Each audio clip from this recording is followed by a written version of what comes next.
Assalamu alaikum mutanen jihar Kano gaba daya da kewaye, ina muku fatan alheri. Ni ne Dr. Muhammad Sudan wanda kuka fi sani kanin Hajiya Hauwa Sudan. Mun kawo muku kaya iri daban-daban tsaraba turarukan wuta.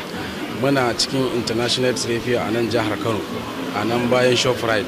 Mun kuka shigo bana na zauna a waje, bana ban zauna a waje ba, ina cikin hall. Insha Allah rabi kuka shigo za ku kalla rumfa mai fuska biyu 2PS. Za ku kalla signboard ina an rubuta Dr. Muhammad Sudan. Za ku kalla kaya iri daban-daban, su kayan shogula, su turarukan wuta, su bononi na zamani, su kwantena na zamani. Mun kawo muku dizainin turare iri daban-daban. Wa'ansu turaren ma insha Allah rabi kika shafa shi iya karkato hankalin mai gida wanda ba zai ji sha'awan wata ya mace in bake ba a gabansa. Mun kawo muku humura, ita ma ta mallaka ne mai kyan gaske. Insha Allah rabi kika zo wajen Hajiya Firdausi za ki samu wannan tsaraban naki. Shi kuma namiji insha Allah rabi in suna tashin hankali da matansa, insha Allah rabi ya zo wajen Dr. Ahmad Sudan zai samu walwala da jin daɗi a tattare da shi. Insha Allah rabi ga kaya dai iri daban-daban, wa'ansu abun ba za su iya faduwa ba sai kun zo gare mu.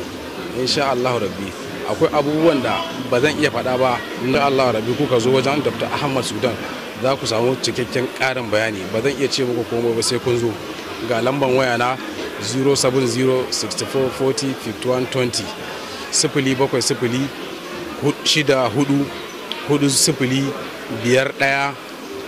070-6440-5120. Insha Allah rabbi in kuka zo za ku samu cikakken bayani a wajen Dr. Ahmad Sudan, shi da matansa Hajiya Firdausi mai gadon zinari. Insha Allah rabbi.